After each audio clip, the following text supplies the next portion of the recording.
fissure that the book would not be destroyed as I had planned. It continued falling into that starry expanse of which I had only a fleeting glimpse. I've tried to speculate where it might have landed, but I must admit that such conjecture is futile. Still, questions about whose hands might one day hold my MYST book are unsettling to me. I know my apprehensions might never be allayed, and so I close, realizing that perhaps the ending has not yet been written.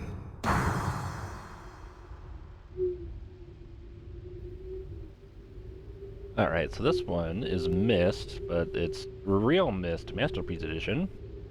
Supposedly it's the most complete one, I suppose.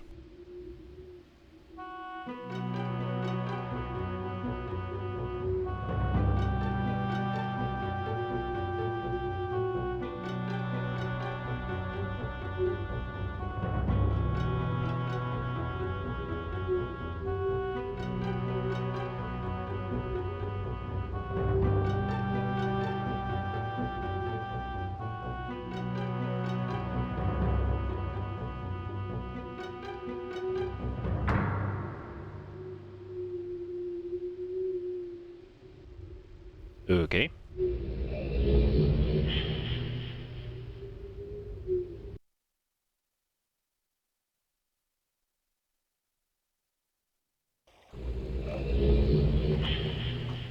Ah. Let's see. Explore like the original MYST by simply pointing and clicking to move forward. Hold down to keep moving forward. That's classic. Free roam. Explore anywhere using standard game navigation keys to move and the mouse to look around. Let's do the free roam one, even though the next ones are gonna be classic. Escape from main menu. Okay. Safe restore. Settings.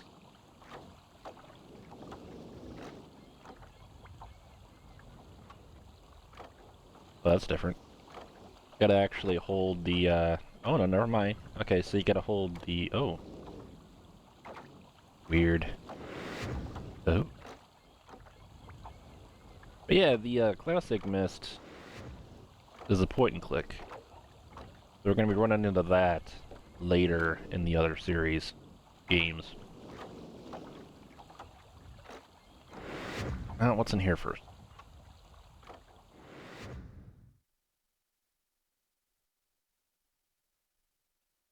You can run too, huh? Huh.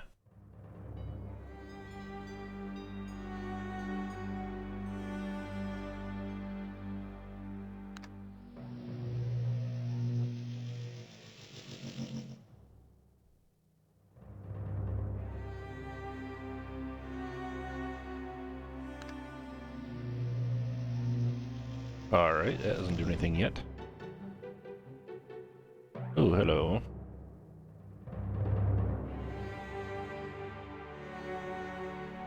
Settings, dimensional imager, topographical extrusion test 40, marker switch diagram 47, water turbulent pool 57. Oh.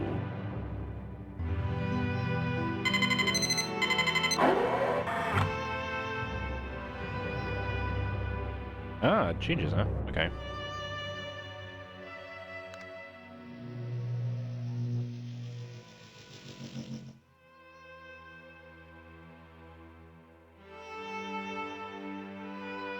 Okay.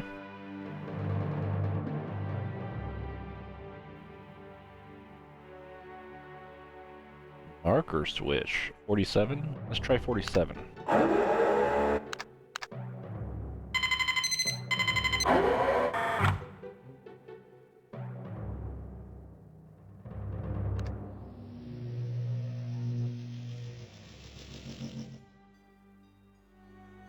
Okay.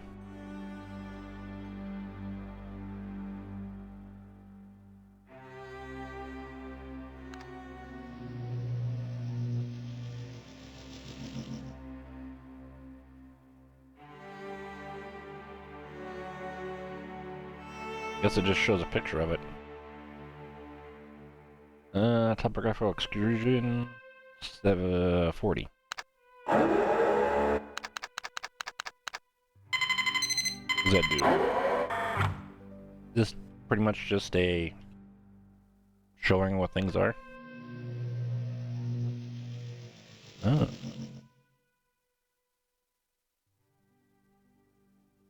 Okay. I know what that one is. Oh, that's this area.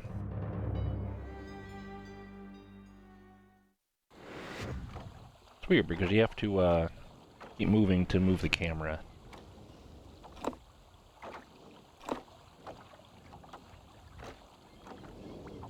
To do.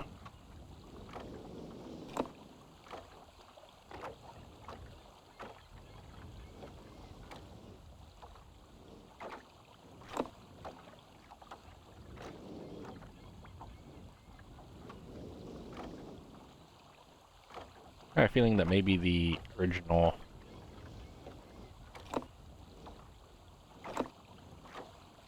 camera was a better choice.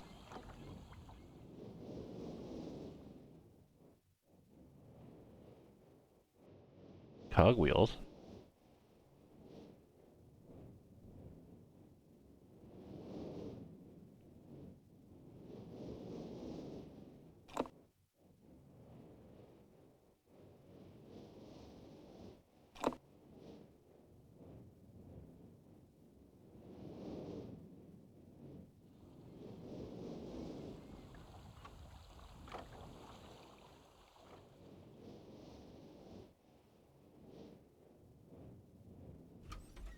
Oh.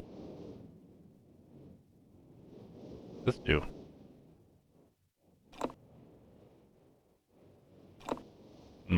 Feeling those buttons are gonna be later.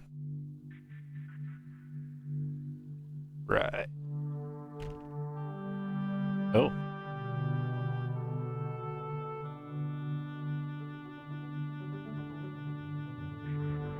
Oops. Okay, how do I look?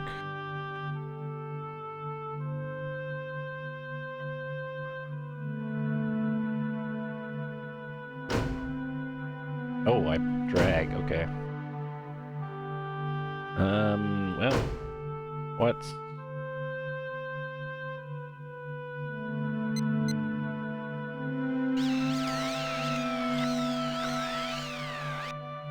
Oh, observatory, huh? Okay. So, a higher tech observatory.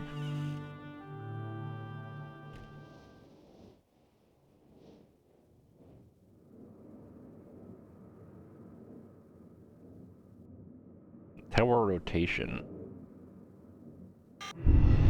Oh.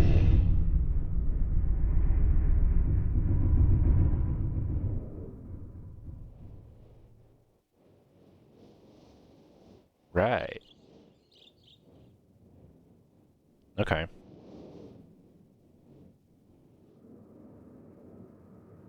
I have a feeling that wants to be pointed over there.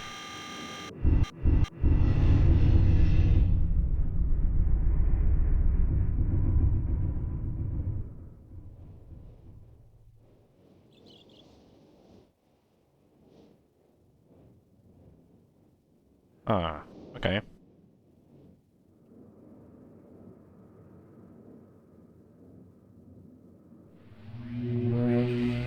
Oh. Live.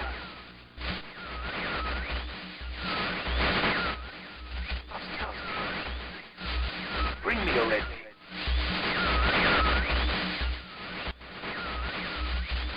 I can't see. I need a red light, you must.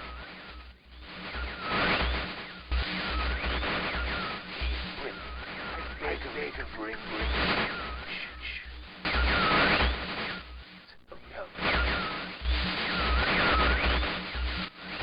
I am serious. Give enough.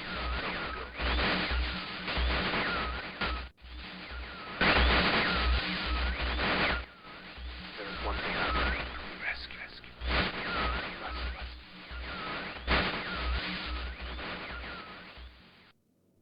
Okay then.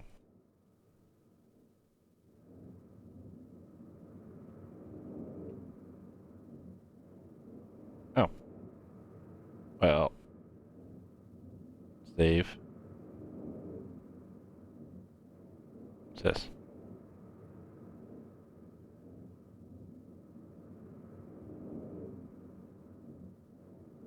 Oh, that's save. Okay.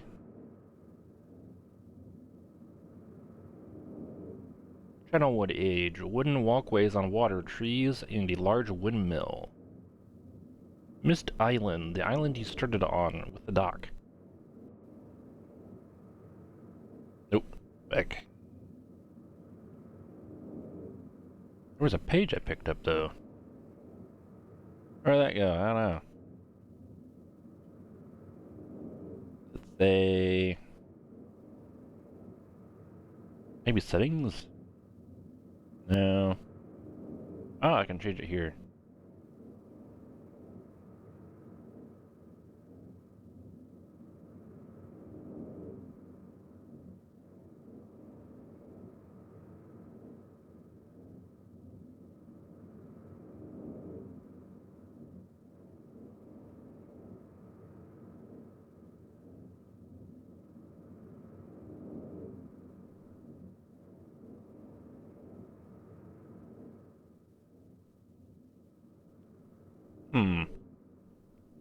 I've called this age Channelwood, and it is a very different world, though it is exactly how I imagined it. It is still amazing to see it with my own eyes. Water covers this age as far as I can see, except for a small rocky island. Elsewhere, there are only trees which grow directly out of the water. A myriad of thin wooden passageways are built just above the water and disappear into the forest. I assume they were built from time ago, for they appear aged. I am eager to discover more about this land and its people, but I have arrived here late, and I must rest. I was awakened this morning by strange noises coming from a pathway adjacent to the one on which I had slept. I saw a group of monkey-like people heading in my direction. They had not seen me yet. I did not feel threatened by their presence. Their response to me was one that I would never have expected after staring at me. For a short time, they fell to their knees and began what appeared to be some sort of ceremonial worship. I tried to speak to them, but they did not understand my language. Instead, they indicated through enthusiastic hand motions that I was to follow them. As we walked, I began to notice that the waters below us were changing colors, slowly, subtly. They would change from deep blue to muddy orange, then from muddy orange to beautiful clear. I was so intrigued by the water, I hardly noticed that we had arrived at a ladder. Climbing the ladder led us to their village, which is about 10 meters above the water and can only be reached by rope ladders that stretch from the lower paths to the village level approximately halfway up the grand trees. It is very interesting watching these people carry out their daily tasks. Even after watching them for hours, I did not understand exactly what they were doing. At sunset, they motioned for me to follow them. I followed the creatures to the doorway of an enormous hut. Strangely, once inside, I found that the hut appeared even larger than it had from the outside. The walls were garnished with bright metals, and in the center of the hut sat the leader of these people. At least he appeared to be their leader, for he sat a meter off the ground in a thick throne. Guards surrounded the strong creature, who was dressed in many exotic, colorful fabrics. Next to the leader sat a very old human. At least to some extent, he appears human. His hair, which was only on his face and head, was completely gray, almost white. It hung very long around his frail body. His thin head hung limply by an almost grotesque neck that could not hold its head up to look at me. But what a surprise! This creature could speak my language. Shortly thereafter, I was given a bed with some hand motions that looked to be telling me to go to sleep. I look forward to learning more. As I suspected, the ancient creature is a human, but he is old beyond his own reckoning, and seems almost insane. However, the tree dwellers almost revere him as a god. They are treating me now in the same fashion, which makes me feel very uncomfortable. It is almost impossible to understand this old man. His voice is feeble but wild. He has adopted much of the language of the tree dwellers. He himself told me he had not spoken our own tongue in ages. He attempted to explain to me the history of this place. The following is my best translation of what he has told me. Many years ago, the humans and tree dwellers lived together in this place, which was then a vast island. They interacted very little. The humans dwelt on the ground and the tree dwellers lived high above the humans. Occasionally, the island was disturbed by mysterious rumblings which happened randomly. Some sort of tectonic or volcanic action, I suspect. The sometimes slight, sometimes heavy tremors would only last a short time. Then they would stop, allowing everything to return to normal. One day, things changed. The rumbling began and grew quickly to unexpected levels. Soon it became apparent that the entire island was sinking slowly into the ocean around them. Many of the humans died that day, but not before sacrificing themselves in order to stop the sinking of the island. The humans who lived through this catastrophe moved into the trees where they gradually died out. Maybe because they were unequipped for such an environment, but I am not sure. This is the story the old man communicated to me. Although many details are very unclear in my mind, I am especially confused as to how the humans saved the island from completely sinking. In fact, I doubt the accuracy of that part of the story. The island must have stopped on its own, yet the old man believes in the truth of the story as if he had been there, and the tree dwellers worship him, and apparently all humans as if they were heroes or gods. The old man ended our conversation today with an event which I will never forget. He began gripping my hands tightly, murmuring something about rest and asleep. He then said, "We had expected you to come sooner." His actions filled me with a sort of immediate dread. With much effort, he stood to his feet. I tried to help, but he pushed me away with more force than I imagined his frail body contained. The tree dwellers quietly surrounded him with very solemn faces. They then kneeled before him. He walked to each and placed his hand on their heads. All the while, he murmured words which I did not understand. Finally, he turned to me and smiled. Then he closed his eyes and walked out the door and off of the narrow path high in the trees. The tree dwellers were silent. They began a procession down the nearest rope ladder. As I was descending, I saw several of them pick up the body and carry it away. He had fallen onto a lower level of walkway.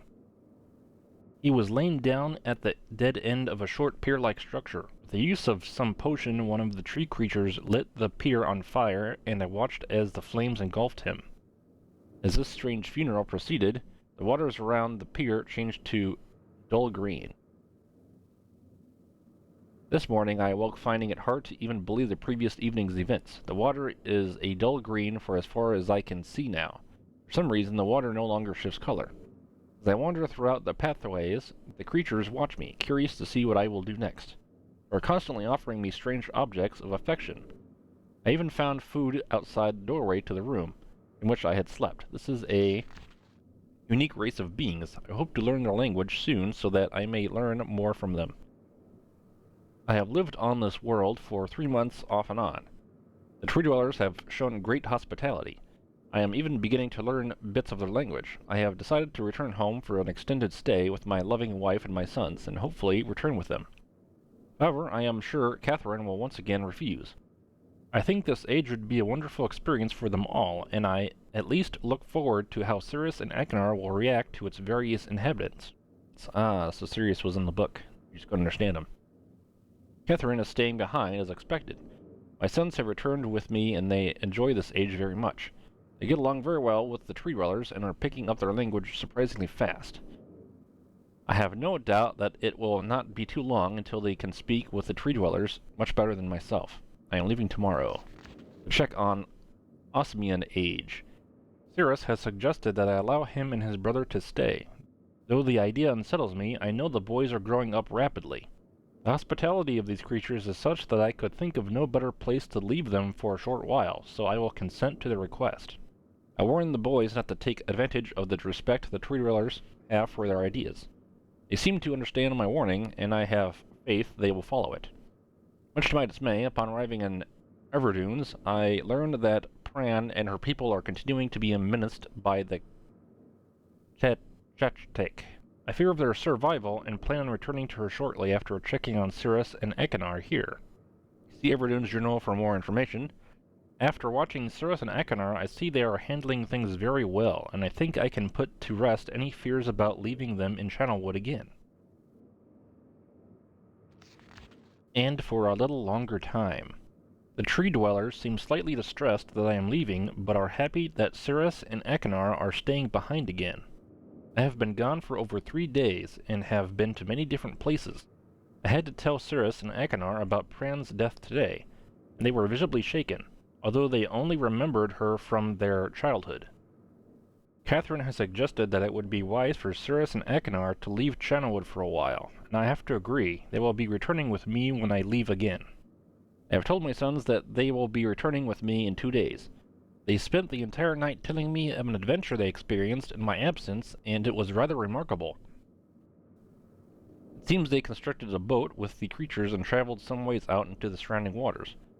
I enjoy hearing them talk excitedly of their adventures, and am reminded of my own adventures as a child. I finally understand why the Tree Dwellers have been giving me their many inks and insisting I write with them. Looking through some of my past entries, I see now that the inks have changed from the black I thought they were to various different colors. I have shown some of the creatures my journal, and they laughed and howled. I did not know they had such a sense of humor. Even now, as I look through this very colorful journal, I cannot help but laugh myself. We'll be returning tomorrow, so my sons are with the creatures for the last night here. They have told me they would like to come to Channelwood again, and also asked if they can visit some other ages alone, though I will have to think over their requests. I believe they have proven to me that they are trustworthy and responsible. Catherine will also have to help me decide whether they are ready for travel alone. For now I must give my farewells to the creatures, for I do not know how long it will be until I visit this age again. Oh, okay. Future bridge. Okay, so that's... Let's see. So you gotta point the tower that way? Okay, and that's some stuff. What's this? Oh.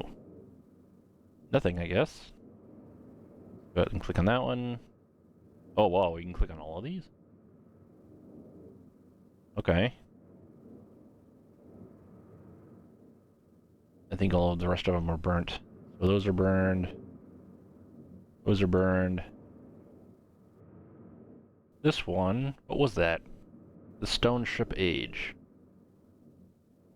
Emmett was the first to live on the rocks. He named them the rocks because that is what they were, a group of sharp rocks clustered together in the middle of a large sea.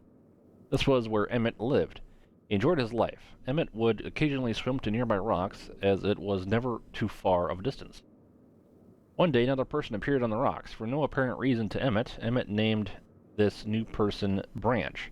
Emmett and Branch quickly became friends, swimming and hunting for fish together often. Emmett showed Branch the simple cave in which he lived on the largest rock. Soon Branch discovered a place where he decided to live, also on the same large rock. The sun always shone brightly in their world, and the water was always dazzlingly clear, allowing them to see almost to the deep ocean floor which surrounded them.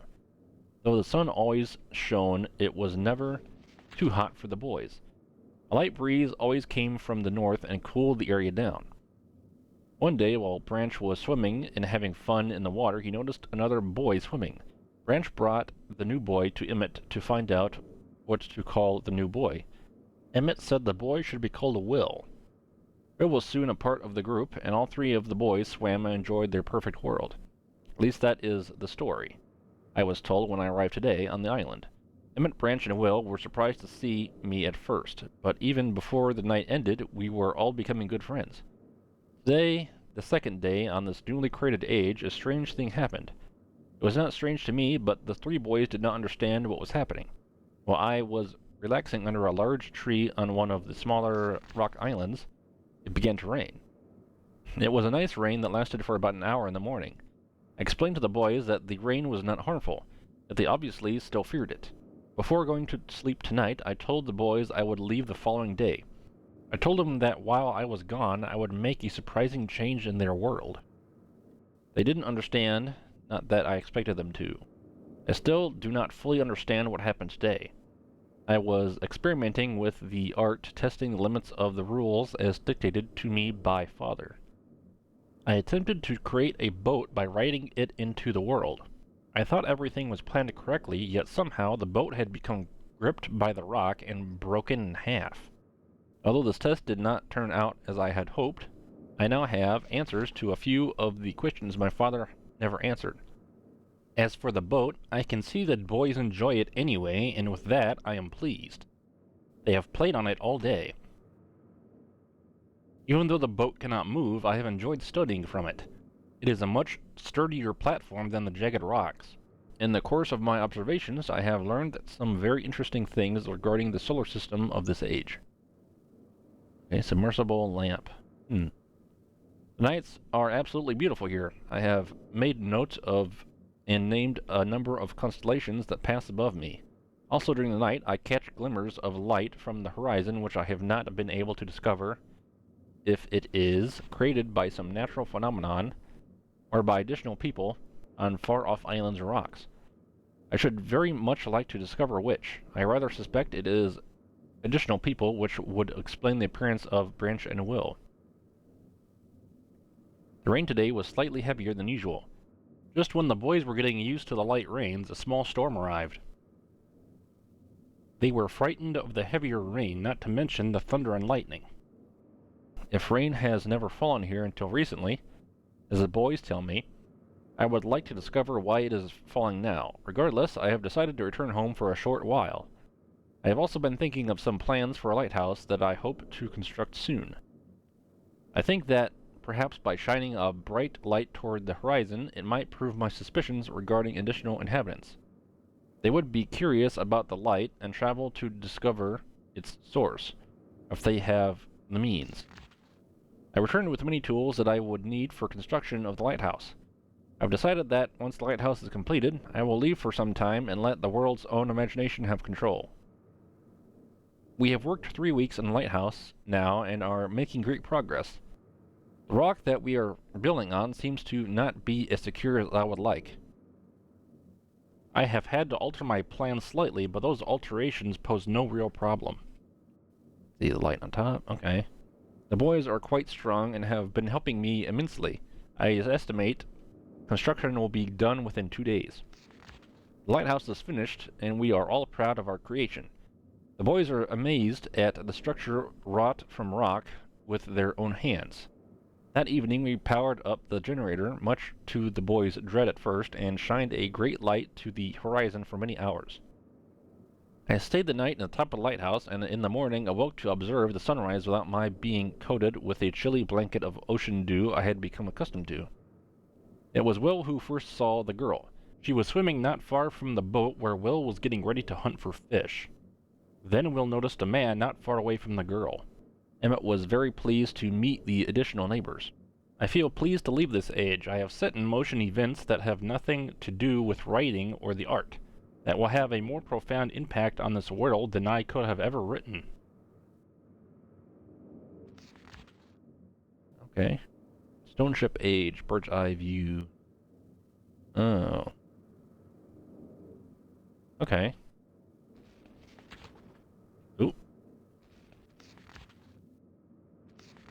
I think of it, this age, as a gift to myself that I will wrap up and open someday in the future, only to discover that it has changed so much that indeed it is a surprise. Besides, I have yet another new age that awaits me. It seems I'm going to need some way to travel underwater in this new age, and so much planning is in order. It has been 10 years since I left this age, which I have since called the Stone Ship Age. Upon returning, I cannot believe the changes that have taken place. The original 3 boys have grown into adults, and there are many new faces that I do not recognize. Branch told me that it has not rained for 7 years, and the cool breezes are back again. They are all very content and have been serving me with new foods and showing me new materials they have discovered. It even seems they have found gold somewhere. I see it in many forms around the island. My lighthouse has been kept in perfect condition, and it looks as if they have tried their very best to keep it so. Yet I have noted the entire rock it was built on has sunken approximately 40 or 50 centimeters. After a wonderful visit with my old friends, I wonder aloud with them what things will be like here in another 10 years. Constellations. Oh. Okay. That's might be for the observatory. Okay. Burned. Burned. That was... Ah, it's still burned, okay. I can't make that one out.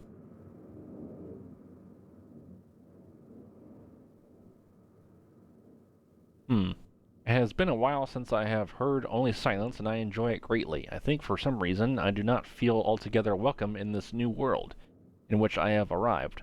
And how could I be welcome in an age with no inhabitants? This is of course only in my head. This world is very beautiful, but I think I have yet to ever write in a journal that an age I have linked to is horrid or disgusting. From the grassy hill where I am standing, I can see green fields below, along with a few scattered forests. A rather large lake looms some distance from where I am standing, yet the water's blue can be seen plainly from here. The air is fresh and the sky is sparkled with white clouds. It is absolutely breathtaking, and yet that strange feeling again. Perhaps it is the hot breeze that continues to blow from the north, hotter than I would have imagined. It almost singes my skin, and I feel quite uncomfortable when it comes. I'll try to ignore it. Night has almost arrived, and the sunset is spectacular. Oranges and reds have settled above the western horizon. Though night has come, the horizon still glows red long past the sunset. Dark reds flow from the horizon and blend to black sky. Again the feeling, and I am beginning to believe it is not all in my head. I must sleep now. I'll need my strength to explore more tomorrow. I have had to return home due to an unpredictable natural occurrence more frightening than I have ever experienced. I was awakened by terrible shakings in the ground and explosions on all sides of me. Gigantic balls of fire were falling from the sky, and I immediately left in fear of my life. I must remember to bring a MYST linking book with me when I return, in case the one left there has been destroyed or damaged. Ah, so okay, is that is like a teleporter? I have returned to a different world than the one I left only 3 months ago. It has been transformed into a barren desert land with only gigantic craters scattered across the land to provide variety. Strangely enough, the small grassy hill where I spent my first night remains exactly the way I found it. Apparently the falling meteors did not hit this area, leaving an oasis in the midst of this horrible desolation.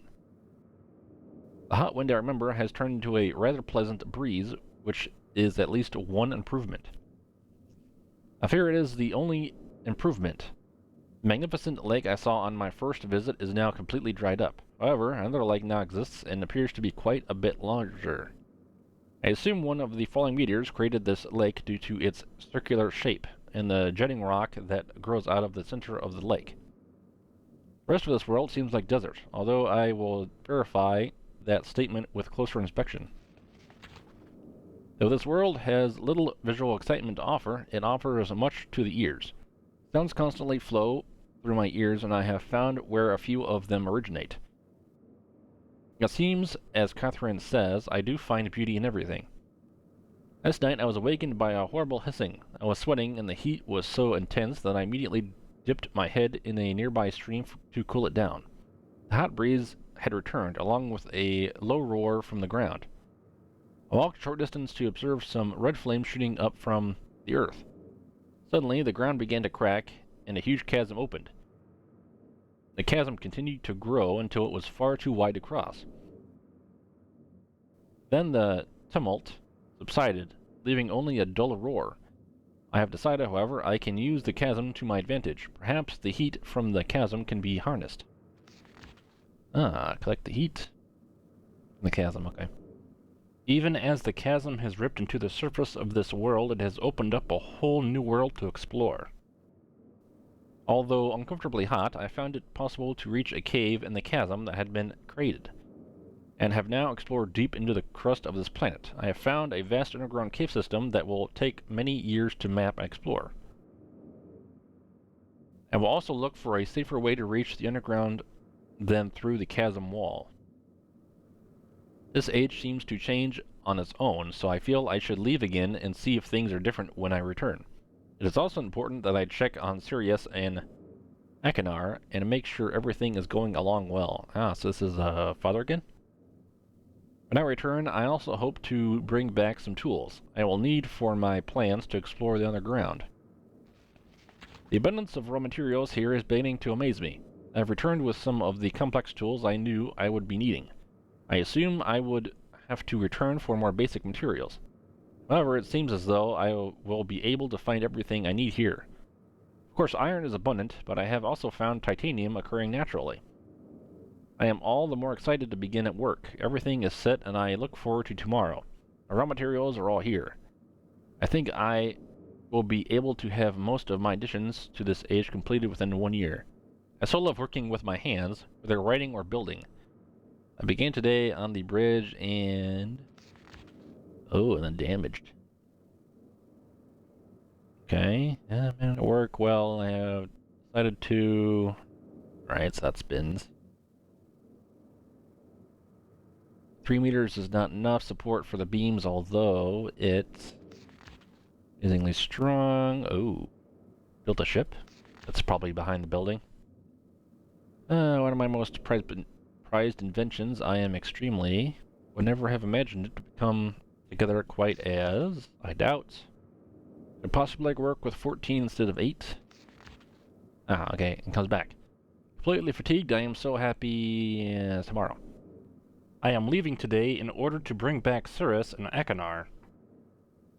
I have left them alone in Channelwood. I believe they will enjoy all there is to see here. The age seems to have stabilized. I believe the meteors set off a period of volcanic activity by piercing into the shallow crust. The tremors have become few. I have just noticed that a large amount of this journal has been curiously vanished from the very pages on which I wrote over the last 18 months. Fortunately, I have copied many of my construction notes in another journal. I do not understand the many mysteries of this world, but I trust I will discover logical answers to my questions. I have a feeling that many of my questions can be answered in another age to which I hope to travel soon. But for now, I must simply accept this world's mysteries and take pride in my accomplishments. Ah, okay, so that's for music, keyboard. Okay.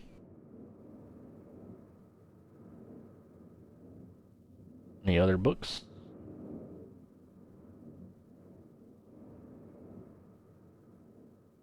Oh. Oh, that's gonna be interesting. Okay, so we're not gonna put on all of those when we find whatever it is.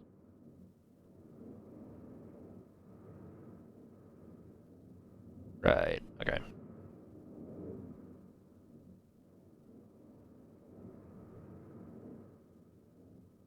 Oh, I can barely see that one.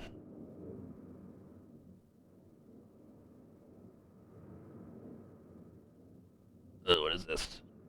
Before arriving in this age, I was determined that it would be a journey to a world very different from my previous adventures, and it was. The sky here is dark and gray and incessantly displays flashes of lightning in the distance. I met a very old man with a long beard and hair that hangs to his waist. He is very feeble and has trouble even moving.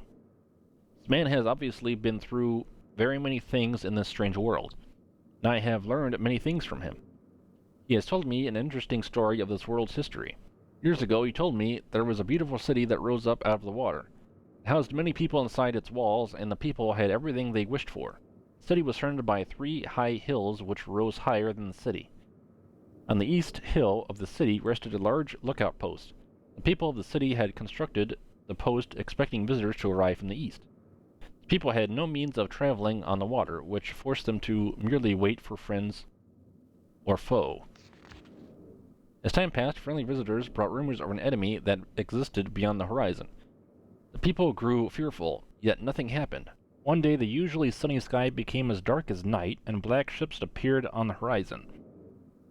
The lookout post's attempts at peace were turned away, and the sentries there were easily overwhelmed. The ships continued to wreak havoc on the city, apparently destroying everyone and everything. After the foundations of the city were destroyed, the city sunk deep into the ocean, and only the lookout post remained. Black ship sailed away. The man continued to say that 8 people had hidden and managed to survive through the attack. In the 9 years since the attack, 2 of the survivors had died. He also said that it was rumored that 10 years from the attack, the enemy would return to finish the destruction they had started so long ago. I've decided, since hearing the man's story, it would be admirable to save this civilization and stop this enemy's plan of destruction. I'm excited about the adventure that awaits me, and an idea has sparked in my mind to provide the needed defense for these people.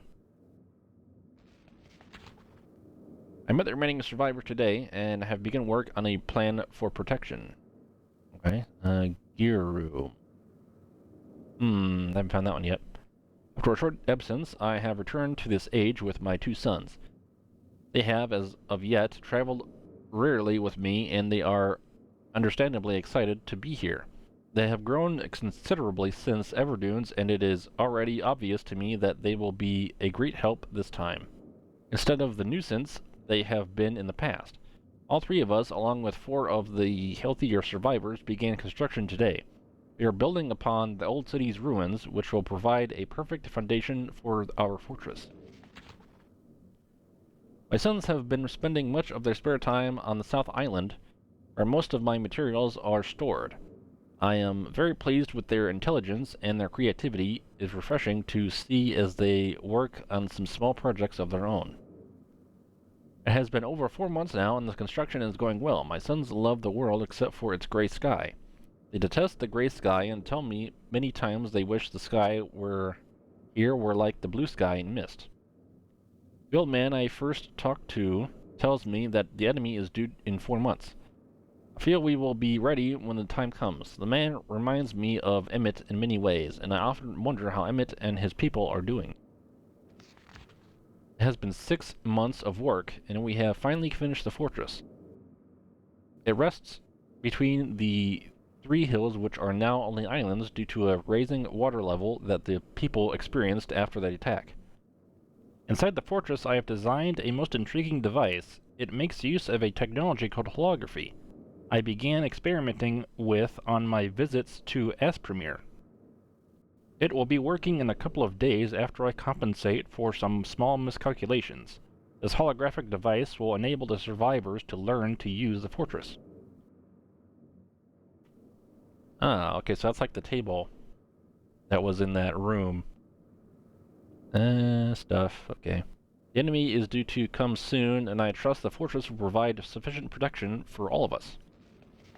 Oh, okay. So that's the picture of it, I guess. The black ships have come. Their attack was substantial. Their weapons have been stopped, and it appears they have turned away in defeat. I could not help but smile as I watched the boats leave. The signing of the black ship. Okay. Last night, we had a small celebration, and the old survivors danced their dances of old. My sons did not understand why the sky had not turned back to its original blue. The old man told them that the storms would never end until the enemy was destroyed. I assured my sons that a blue sky was not worth the risk of death, and they seemed to hear me. I have had a healthy adventure and have begun work on a new book. Once again, I must leave a familiar age in search of a new universe. I have begun. But first I will have an extended time with Catherine, whom I miss very much. I must also return to the people of the tide. I believe in my travels I have found a substance that will ease the pain of their bone ailments that they have long endured. I hope to return to mechanical age one day and find the population growing and my fortress still strong. Though the sky may always be black, I am confident the people here feel a heavier darkness has been lifted from their shoulders. Page. I can barely make out any of the books down there. Ah, it was light.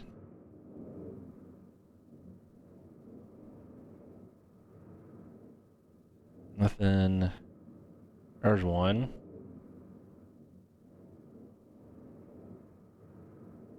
Okay, looks like this is the last one, I believe.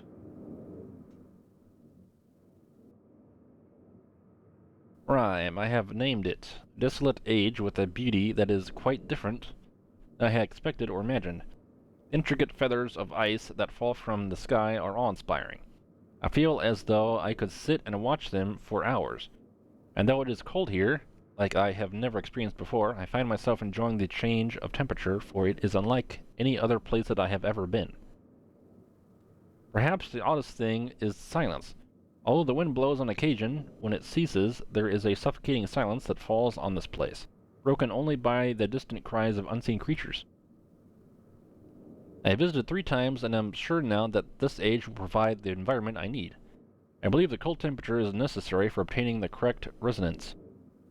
Examining the structure of the books is ever more perplexing, but I am driven onward by my need to understand.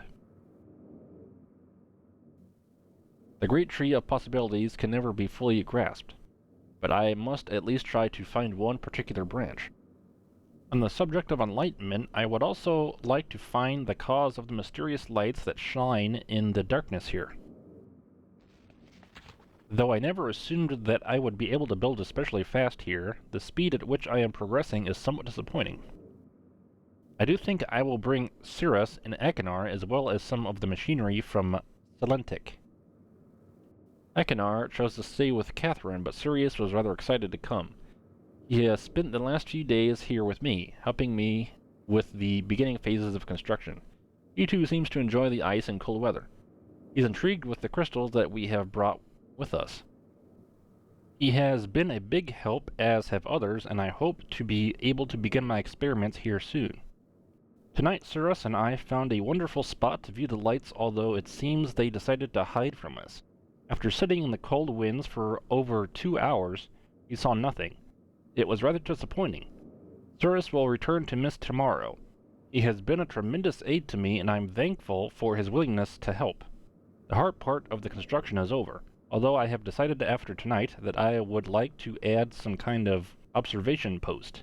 I won't be finished as soon as I had hoped, although I'm fairly certain it will be worth the delay in the long run. I have decided to take a break from the construction now that the tunnel is almost complete, and I have been able to set up a temporary space where the crystals will not be stimulated. I'm quite convinced that with the right diffraction resonance, certain properties of the ink can be simulated. Catherine still finds it absurd and thinks I am crazy to assume I will be able to view ages with stones, but her unusual pessimism has not convinced me to stop trying. I came too close to success on Everdunes.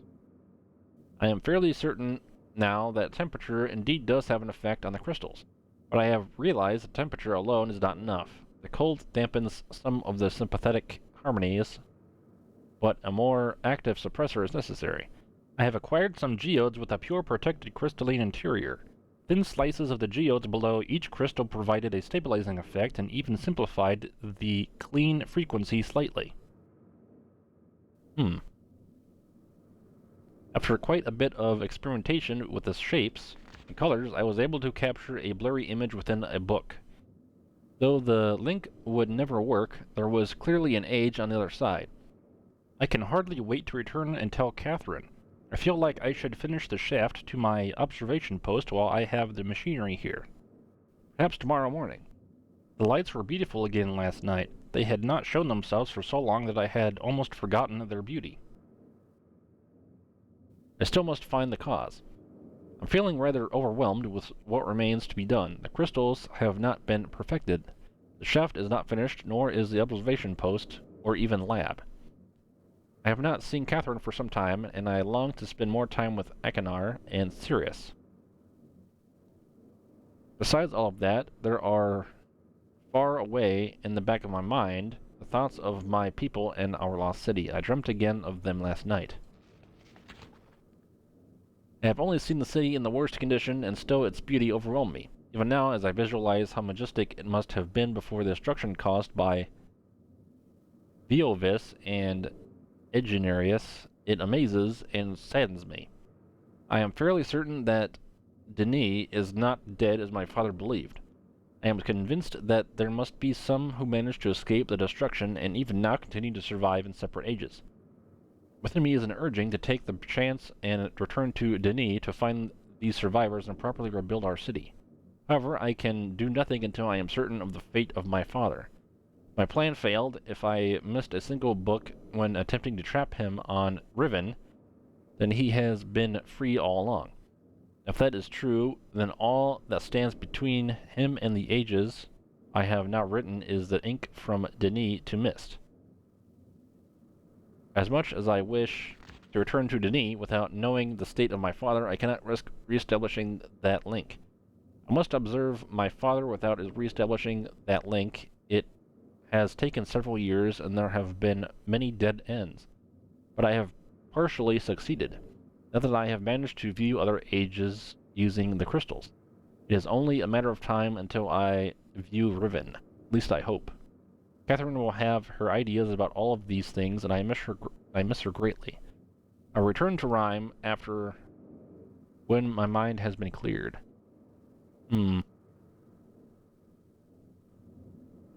Okay.